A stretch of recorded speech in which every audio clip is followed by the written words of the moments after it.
بسم الله الرحمن الرحیم. لومړی څپرکي کې موږ تیر درس کې یو غوني اشتراکي اړیکه ویلې وه. په دې سکرین کاست کې دوه غوني اشتراکي اړیکه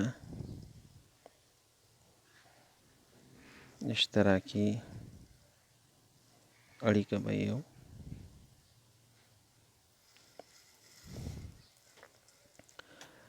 دوګونی اشتراکي اړیکه دا هغه اشتراکي اړیکه ده چې د دوو اتومونو ترمنځ د دوو جوړو الکترونونو په شریکولو په نتیجه کې منځته راسي.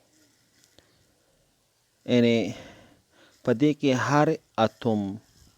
هر یو اتوم په یو وخت کې د بل اتوم سره دوه الکترون شریکوي.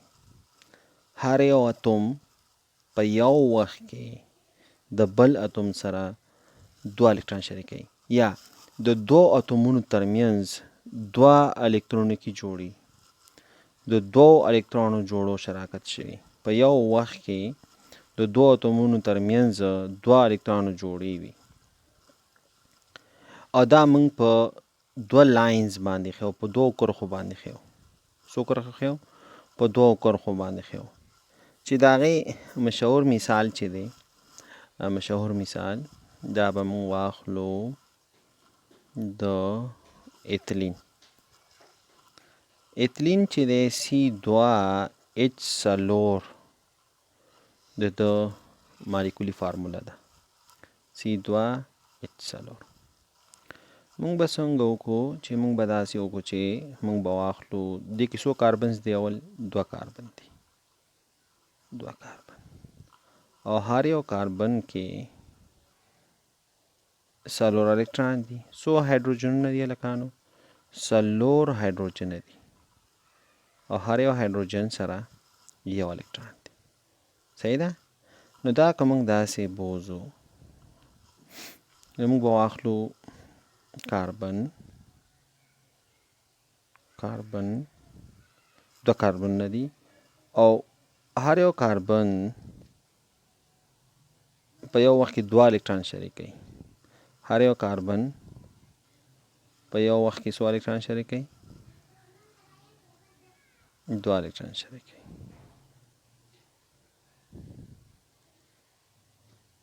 هر یو کاربن دپاره ما څلور الکترون ولیکل. اوس پاتې شو هایدروجن. یو هایدروجن به دلته وصل کړو، یو هایدروجن دلته، ټول څلور هایدروجنز دي. یو به دلته وصل کړو، یو به دلته وصل کړو. نو موږ سره به د کاربن او د بل کاربن ترمنځ په منځ کې چونکې دوه الکترون شراکت کړی، نه دوه کرښې مې ورته ویستې، دوه هایپنې، او د کاربن او د هایدروجن ترمنځ یو الکترون شراکت شوی، دلته مې یو کرښه ویستله. نو په دې کې ما سره یوه ګوني اړیکه هم شته دی هلکانو، او دوه ګوني هم شته دی. که دا اړیکه دې څه ده؟ دا یوه ګوني اشتراکي اړیکه ده، یوه ګوني اشتراکي ده، او دا اړیکه چې ده دا دوه ګوني ده، دوه ګوني اشتراکي اړیکه ده. نو ستا دا نو دې کې تا نه پوښتنه څوک کولی شي چې مثلا ایتلین کې C2H4 کې څو یوه ګوني اړیکې دي؟ صحیح ده؟ څو یوه ګوني. نو کاربن او هایدروجن ترمنځ چې کوم اړیکه ده که نه، دا یوه ګوني دي. ښه، دا موږ سره څه دي؟ لکه دوی ترمنځ همغه دوه الکترونز دي، او دوی ترمنځ څو الکترون دي؟ څلور، یعنې دوه جوړې. دا یو مثال دی موږ سره د دوه ګوني اشتراکي اړیکې. چې دی موږ سره دوه ګوني اشتراکي. نو دوه ګوني اشتراکي اړیکه موږ سره هغه اړیکه ده چې د دوه اتومونو ترمنځ دوه الکترونونه جوړې وي. یو الکترون جوړه دا شوه، یو الکترون جوړه دا شوه.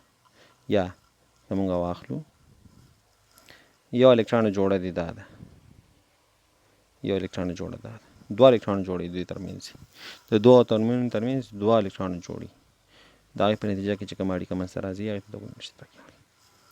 صحیح ده. یا هر یو اتوم په یو وخت کې دوه الکترون شریکوي. ګوره دا کاربن په یو وخت کې دوه الکترون شریک کړي، دې کاربن په یو وخت کې دوه الکترون شریک کړي، نو دې په نتیجه کې چې کومه اړیکه منځته راځي دې ته موږ څه شی یو دوه ګونې اشتراکي اړیکه. انګلیسي کې ورته وایي ډبل کویلنټ بانډ. انګلیسي کې ورته څه شی وایي؟ ډبل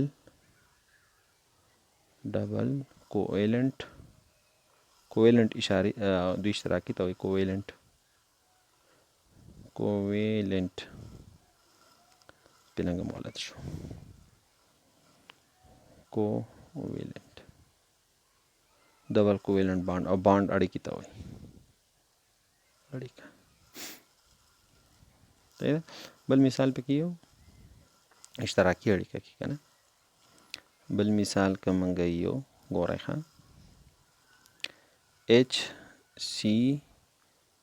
HCHO د یو میتانال په نوم باندې یو مرکب دی، پارملالډیهایډ هم ورته وایي.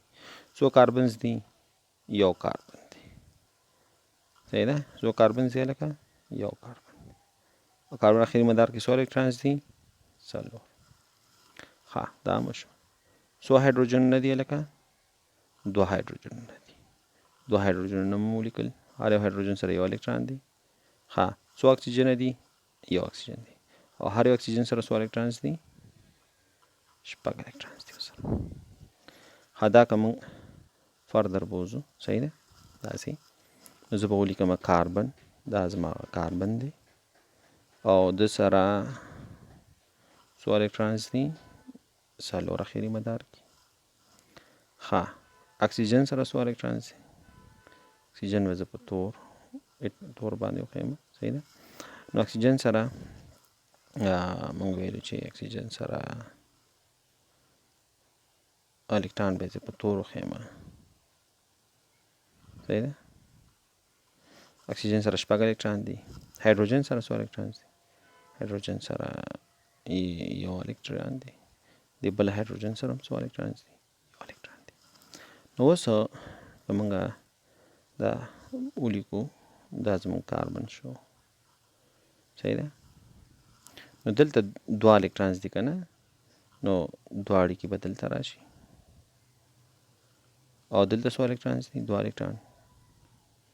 دلته څلور الکترونو ښه دې ځایونو کې څلور، دوه شریک کړي. دلته هایدروجن، دلته هایدروجن. نو دا اړیکه دې یوه ګونې ده، یوه ګونې. دا دې یوه ګونې ده، خو دا اړیکه چې ده دا ستا دوه ګونې ده، ځکه د کاربن او اکسیجن ترمنځ په یو وخت کې دوه الکترون یې منځته راایستې دي، نو هغه دوه ګونې ده. هغه څه شی دی موږ سره دوه ګونې اړیکه ده. بل مثال کې موږ واخلو کاربن ډای اکساید. ګوره ښه کاربن ډای اکساید څو کاربن دي؟ یو کاربن دی. او کاربن اخري مدار کې څو الکترونز دي؟ دوه. څو اکسیجن دي؟ دوه اکسیجن دي. او د هر اکسیجن څو الکترونز دي؟ شپږ. نو کاربن به واخلو،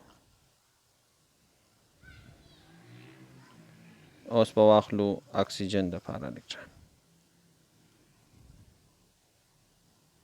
اکسیجن څو الکترون لري هلکانو؟ اکسیجن شپږ الکترون اخري مدار کې لري. ښه نو دلته به هم د دې ترمنځ به یو اړیکه جوړه شي او د دې ترمنځ، نو دا دوه ګونې. د ترمنځ به هم یو اړیکه شي او د دې ترمنځ به یو اړیکه شي، دا یې دوه ګونې. نو کاربن داسې به ولیکو موږ، د کاربن او اکسیجن ترمنځ هم دوه ګونې ده او د دې بل کاربن ترمنځ هم اړیکه. ټولې اړیکې څلور دي، خو د کاربن او اکسیجن ترمنځ دلته هم دوه ګونې، دا هم دوه ګونې ده او دا هم دوه ګونې ده. صحیح ده. نو کاربن که چېرته دوه اتومونه، د دوه اتومونو په منځ کې دوه الکترونه جوړي، یعنې څلور الکترون، نو دې په نتیجه کې چې کومه اړیکه منځته راځي هغې ته به دوه ګونې اړیکه وي.